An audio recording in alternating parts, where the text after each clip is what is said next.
Miyoko is bae, dude. Miyoko is fucking amazing. Narushima Miyoko is easily one of my favorite female characters this season. She's definitely in top 10. While Chika will always remain a top contender this season as far as sexy goddess is concerned, because that design is fucking beautiful. Miyoko is just love, man. Absolutely amazing. Like, after this episode, I've loved her from her introduction, but after this episode, just seeing her be, like, an utterly ridiculous scaredy-cat, man. Covering her ears at the very mention of ghosts and whatnot. You know, when Chika starts teasing her, she's blowing out her straw at her and whatnot. Like, I was just like, yo, she's absolutely amazing. She's so fucking kawaii. She's adorable. I love Miyoko. I just had to get it out of the way right now, dude. And in that, you know, the interactions, the dynamic between Miyoko and Chika and between, you know, the characters as a whole in this series are so well done.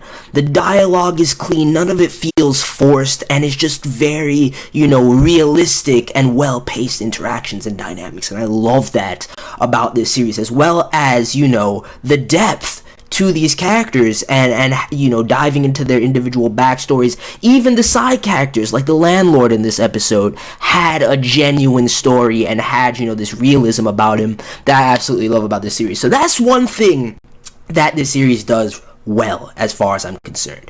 Haruchika episode 4, still having some problems with the series, but overall, I'm loving it. Despite, you know, the reuse formula, I did love this episode simply because it broke away from being another recruitment type episode where we meet another member that's eventually going to join the brass band, and instead had to do with Haruta's life. We meet his ONEE-CHAN, which I'm gonna say this right now, Minami, dude. I fucking love her. I mean, you know, it's part and parcel of Haruta being a fucking prick that, you know, he's mad distant from his sisters. That's the whole reason he moved out in the first place, is because he couldn't deal with his sisters. But, yo, I am a sucker for heavy-handed, you know, reckless driving Bijin ONEE-CHAN, man. Like, all of them are absolutely amazing, dude. I'm thinking right now of Psycho in Haikyuu, but Minami is fucking amazing, dude.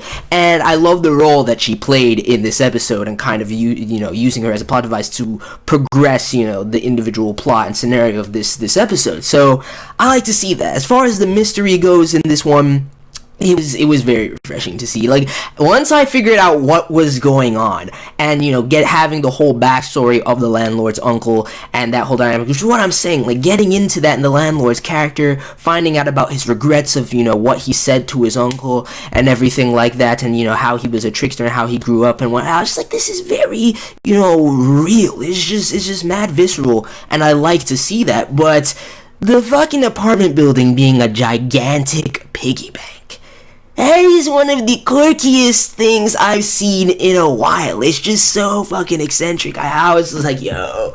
The mystery and the way it was solved, while yes, once again, it was based Haruta, who, and it's definitely getting too easy. Every time it's Haruta, nobody else really contributes more so, you know, in a direct way. It's always indirect, and I did like the way that things fit together in this episode, as far as, you know, the indirect contributions to Haruta kind of parsing out what the mystery was. But they gotta start changing up slightly. I mean, I'm fine with base, you know, Haruta solving every mystery. The man's deductive prowess, like I keep saying, is next level, but they gotta mix it up a little bit. I mean, I do like, you know, the whole, you know, Minami being an architect and talking about the vernacular architecture, which kind of gave them, you know, hints as to, you know, what could really be going on there. Gave Haruta hints as to what could have been going on. How, you know, Maren's parents dropped the coins, and that was a little indication for him, and how it was pieced together. It was done pretty well. So I did like the way the mystery, you know, was set up and structured, and how Haruta came to the conclusion. But they kind of have to mix up the you know, the formula that they're using for this series just a little bit, man, just a little bit. But that aside, and I also really want them to get more into the musical aspect of things, which it seems like we're going to get into with, you know, the sensei's backstory will probably start to be a little bit more revealed, and we'll start to dive into that. But I still enjoy every episode of Haruchika, man. It's so entertaining for me, and I think it deserves a little bit more credit. It's a little bit underrated, not by much, but still, I feel as though it's a little bit underrated. The animation quality, while not PA Works' best by any means, is definitely starting to, catch its stride a little bit. This episode, the animation quality definitely stepped up for me, not speaking to the art, and the stylization, because that shit looks sexy as far as I'm concerned, the character designs and everything like that, but just, little problems that pervade the series that kind of, hold it back in a way, and those are some of those. As far as, Maren is concerned, because I know that the Fujoshi are about to start going in right now. I know the Fujoshi are about to start going in. There's gonna be, Haruta x Maren, pairings out the ass. So I can already see it coming, especially with Maren being this pretty boy, saxophone player and whatnot. It's bound to happen, but I do like how he's integrated into the group after last episode and everything. I like his character, the English was actually on point, him and his parents with the English dialogue. I thought it was well done, dude. The voice acting was good, so I like to see that, but I know the Fujoshi are gonna go insane. They already had the Haruta x Sensei appearance, which is kind of off, and seeing him, after the coin spilled out, and both him and, Haruta and Chika were in the sensei's arms, and he's like, oh, it's like a Christmas dream.